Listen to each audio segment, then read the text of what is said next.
ಹನುಮಂತನ ಅಮರ ಪ್ರಾರ್ಥನೆ. ಒಂದಾನೊಂದು ಕಾಲದಲ್ಲಿ ಅಯೋಧ್ಯೆಯ ರಾಜ ಶ್ರೀರಾಮನು ಲಂಕೆಯ ದುಷ್ಟ ರಾಕ್ಷಸ ರಾಜ ರಾವಣನನ್ನು ಸೋಲಿಸಿ ವಿಜಯಶಾಲಿಯಾಗಿ ಅಯೋಧ್ಯೆಗೆ ಹಿಂದಿರುಗಿದನು. ಈ ವಿಜಯದಲ್ಲಿ ರಾಮನಿಗೆ ಸಹಾಯ ಮಾಡಿದ ವಾನರ ಸೇನೆಯ ನಾಯಕ ಹನುಮಂತನು ರಾಮನ ಪರಮ ಭಕ್ತನಾಗಿದ್ದನು. ಅಯೋಧ್ಯೆಯಲ್ಲಿ ವಿಜಯೋತ್ಸವದ ಸಂಭ್ರಮ ಮನೆ ಮಾಡಿತ್ತು. ಶ್ರೀರಾಮನು ತನಗೆ ಸಹಾಯ ಮಾಡಿದ ಎಲ್ಲರಿಗೂ ಉಡುಗೊರೆಗಳನ್ನು ನೀಡುತ್ತಿದ್ದನು. ಆಗ ಹನುಮಂತನು ಕೈ ಮುಗಿದು ರಾಮನ ಬಳಿ ಬಂದನು. ಪ್ರಭು ಶ್ರೀರಾಮ, ನನಗೆ ಯಾವುದೇ ಉಡುಗೊರೆ ಬೇಡ.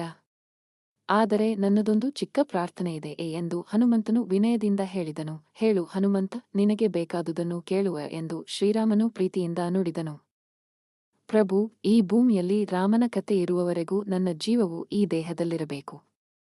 ಇದು ನನ್ನ ಆಸೆಯೇ ಎಂದು ಹನುಮಂತನು ಭಕ್ತಿಯಿಂದ ಕೇಳಿಕೊಂಡನು. ಹನುಮಂತನ ಭಕ್ತಿಗೆ ಮೆಚ್ಚಿದ ಶ್ರೀರಾಮನು ನಗುತ್ತಾ, ಹನುಮಂತ, ನಿನ್ನ ಭಕ್ತಿಗೆ ನಾನು ಮೆಚ್ಚಿದೆನು. ನೀನು ಕೇಳಿದ ವರವನ್ನು ನೀಡುತ್ತೇನೆ. ಈ ಜಗತ್ತಿನಲ್ಲಿ ನನ್ನ ಕತೆ ಇರುವವರೆಗೂ ನಿನ್ನ ಕೀರ್ತಿ ಅಜರಾಮರವಾಗಿರುತ್ತದೆ ಮತ್ತು ನಿನ್ನ ಜೀವವು ಈ ದೇಹದಲ್ಲಿರುತ್ತದೆ ಎಂದು ಆಶೀರ್ವದಿಸಿದನು. ಶ್ರೀರಾಮನ ಆಶೀರ್ವಾದದಿಂದ ಹನುಮಂತನು ಚಿರಂಜೀವಿಯಾದನು. ಇಂದಿಗೂ ರಾಮನ ಕತೆಗಳನ್ನು ಹೇಳುವಲ್ಲಿ ಕೇಳುವಲ್ಲಿ ಹನುಮಂತನು ನೆಲೆಸಿದ್ದಾನೆ ಎಂದು ಭಕ್ತರು ನಂಬುತ್ತಾರೆ.